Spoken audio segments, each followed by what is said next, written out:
السلام عليكم ورحمة الله تعالى وبركاته. اللهم صل وسلم وبارك على سيدنا محمد كما باركت على إبراهيم وعلى آل إبراهيم في العالمين إنك حميد مجيد. النهاردة يا جماعة يوم جديد فيديو جديد خالص خالص خالص. ده طبعا جايب لكم محصول اهوت. ده محصول القطن المصري زي ما انتم شايفين اهوت. بس ده محصول قطن، طبعا محصول صيفي. بنتكلم عن المحصول القطن المصري. ده كان الذهب المصري يا جماعة. ده كان بيدخل لمصر عملة، كان احسن من البترول واحسن، اغلى من اي حاجة في الدنيا، اغلى من اي كنوز. فطبعا وزير الزراعة مشكورا بتاعنا الله يسامحه بقى، خلانا ما قلناش بنزرع القطن ده خالص. ليه؟ لان طبعا اليد العامله غاليه جدا، والقطن بيتكلف تكلفه كبيره، وبيفضل 6 شهور في الارض، 180 يوم، فتره طويله. والفلاح الوقت عايز كل حاجه سريعه سريعه، لان الحياه والعيشه عايزه متطلبات الحياه، عايزه فلوس كتير. وادي زي ما انتم شايفين الانتاج اهوت. ده اهوت يا جماعه. ده بيبقى من هنا بيطلع القطن اهوت زي ما انتم شايفين.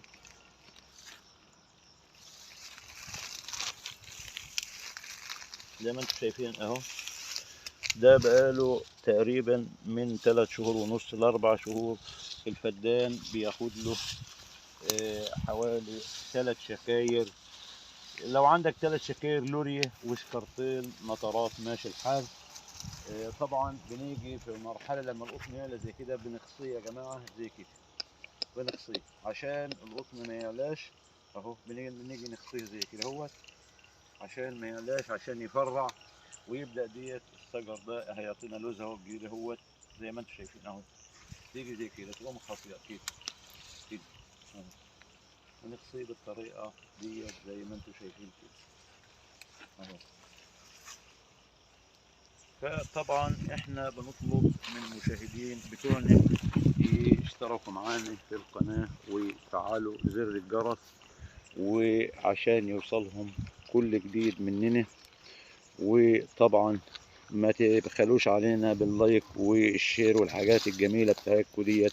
وبنشكر مشاهدينا في جميع أنحاء الوطن العربي الكبير اللي بيدعمونا من كل مكان في جميع أنحاء الوطن العربي، وإخواتنا في سوريا والجزائر والمغرب وليبيا اللي بيدعمونا. وطبعا كل دولت على راسنا من فوق، كلنا أشقاء يا جماعة ووطن عربي واحد. فطبعا دي المشكلة اللي احنا بنقول عليها، ان الفلاح يا جماعة كانت مصر من أوائل دول العالم في إنتاج القطن ده. كان القطن المصري ده كان زمان وأنا فاكر وأنا صغير كده كان بيتعمل له أغاني يا جماعة، والله كان بيتعمل له أغاني. كنا بنتغنى بالقطن المصري ده. كان كله بيتجوز في المحصول القطن ده، وكان كل اللي بيبني بيت بيعمل اي حاجة، بيعمر بيعمل اي حاجة، كان بيستني في محصول القطن ده، لان كان مصدر رئيسي ودخل قومي لمصر والفلاح المصري. فطبعا كنا زي ما احنا نرجع لموضوعنا، كنا بنغني له ونقول له يا قطن يا حريري يا حزام ابو اسماعيل، يلي ما بزرعكش يفضل طول السنة حزين. الوقت اللي بزرعه هو اللي طول السنة حزين، لان طبعا بياخد تكلفة كتيرة جدا، والفلاح الدولة بتأخر عن القطن، عن مجايب القطن، يعني عن الفلوس بتاع القطن. فبيفضل فترة طويلة على ما تيجي. يعني السنة اللي فاتت ديت في ناس لغاية دلوقتي لسه ما وصلهاش القطن، فدي من النوادر. فاحنا بنقول للدولة تتحرك وتدعم الفلاح شوية في ان هي ما تتأخرش في فلوس القطن، ما تأخرش الفترة ديت، بقاله سنة لسه ما جابتش الفلوس بتاع القطن بتاع السنة اللي فاتت. ولذلك مساحات القطن قلت جدا يا جماعة في مصر. بس الناس هتعمل ايه؟ اللي عارف قيمة القطن زي ما انتم شايفين كده بيزرعوا، لان طبعا ده من الناس اللي بيزرعوا القطن من زمان. وتلاحظوا ان كل ارض اهي مصر كلها زي ما انتم شايفين الذرة اهوت. ان شاء الله هنصور لكم فيديو عن الذرة الشامية او الذرة المصرية في ان شاء الله فيديو بعد كده. ورز يعني كله عاد فيه عزوف، والناس معلوش بيزرعوا القطن دي لان اليد العاملة تاخد يد عاملة كتيرة جدا، والناس مفيش فيه جهد ان هي تدفع التكلفة بتاع القطن دي، وبالاضافة ان فلوسه برضه بتتأخر. فالقطن المصري يا جماعة زي ما احنا بنقول محصول صيفي، بياخد يمكن كل 20 يوم على هوا الجو او على حسب تربة الارض صرفها عامل ايه. في ناس بتروي على 15 يوم، في ناس بتروي على 20 يوم، على هوا تربة الارض هي صرفها جيد صرفها مش جيد كده يعني. الناس الفلاحين فاهمين الكلام اللي بقوله ده دلوقتي. فطبعا وبنفضل نروي ونسمد ونرش زي ما انتم شايفين كده ري غمر. طبعا بينفع برضه. ناس هتسألني تقول لي بينفع على خراطيم؟ بينفع على خراطيم وبينفع على الرشاشات، ينفع له يعني جميع انواع الري بيكون متاح، ويقدر اي فلاح في الدنيا يستغل النقطة ديت.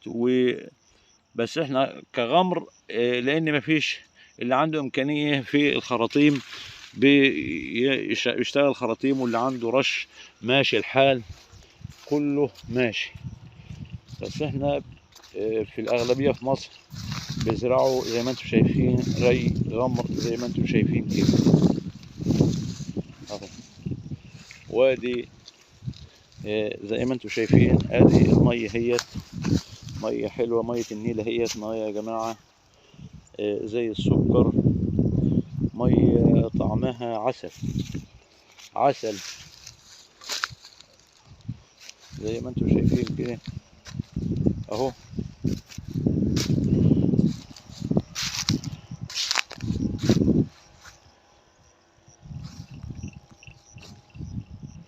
فطبعا احنا بنطلب من المشتركين بتوعنا يشتركوا معانا في القناة ويفعلوا زر الجرس، واللي اشترك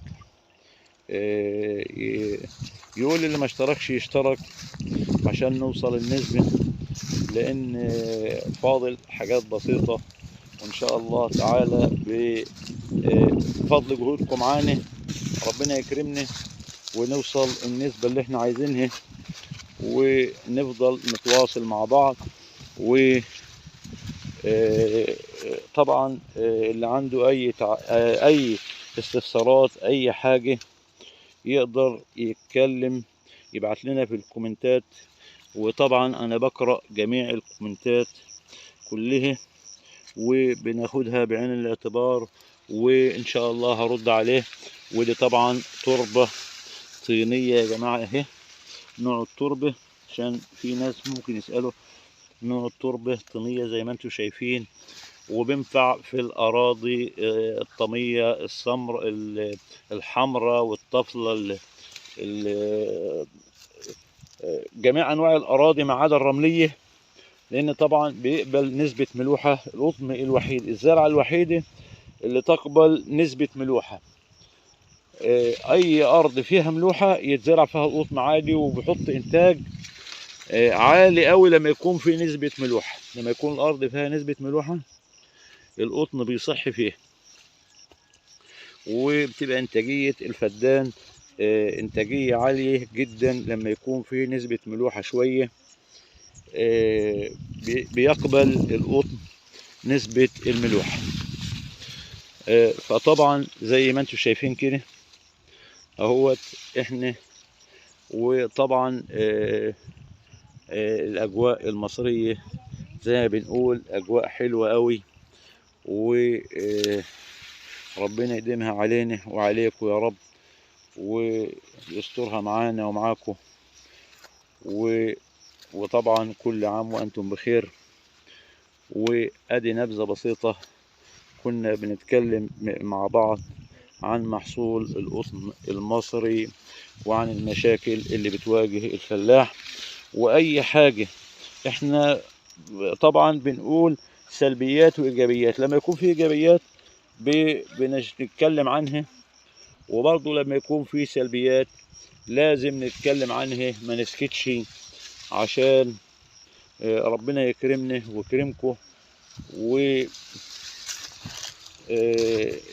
ياخدوا بالهم من الحاجات البسيطة ديت. وطبعا الفلاح هو اللي بنضر في الكلام ده كله. بنمسك القطن العالي زي ما انتم شايفين كده يا جماعة، بنخصيه بالطريقة دي. لما نخصيه بالطريقة ديت تقوم الأغصان ديت تخلف، تعطينا فروع من هنا كده، تبدأ الشجرة تعمل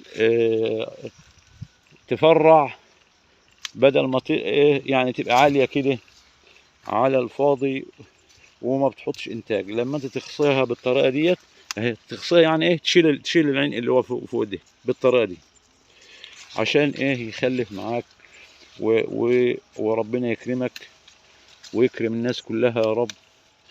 وطبعا كده الفيديو قرب على النهايه.